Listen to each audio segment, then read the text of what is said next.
From the darkness of my room, I could see the faint outline of the cliff rising above the layer of thick trees in the space between my home and the ocean. When I was younger, I used to climb to the top of the cliff.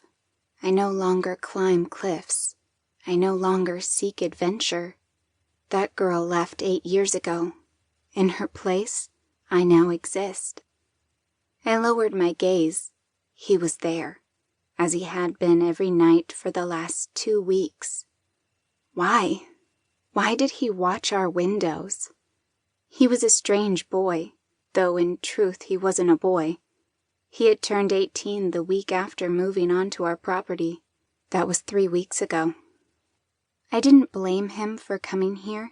He had nowhere else to go. Did I blame Sam for bringing him here? This troubled boy who spent his evenings watching our windows.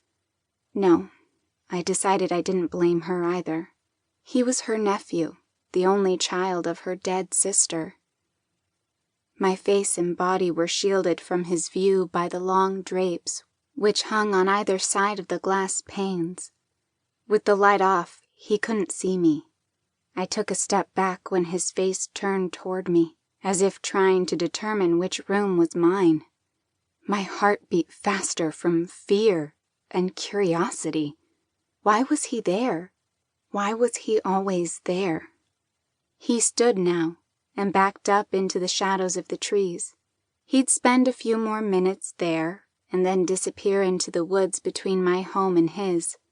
Sam and her husband, Jason, lived on our land. Jason's parents were squatters, the land their son and his family now occupied, stolen from my grandparents.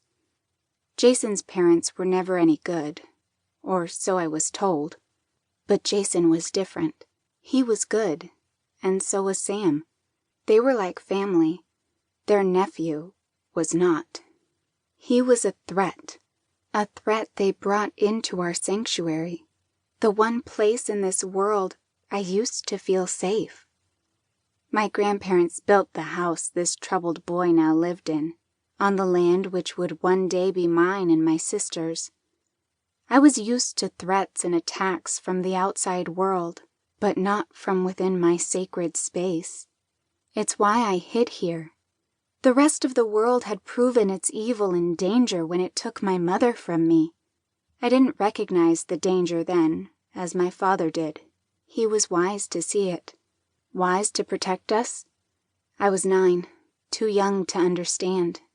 Now at 17, I knew the outside world was not a place I wanted to be. At times I wondered if I was hiding. That's what my grandmother thought. She didn't approve of the way my father was raising us. She thought we should be out spending time with others our age, or at least not hiding in our castle. But she was wrong. She didn't understand. No one could understand. Yes, her mother had died when she was young. She died of sickness, not murder. Losing the one you love most to violence is not something that ever leaves you. In that same way, the troubled boy Luca and I had something in common. I lost my mom to the violence of another, and he lost his to his mother's violence against herself. Did it matter if the person who killed the one you loved was the same one you loved? Yes, I decided. His wound went deeper.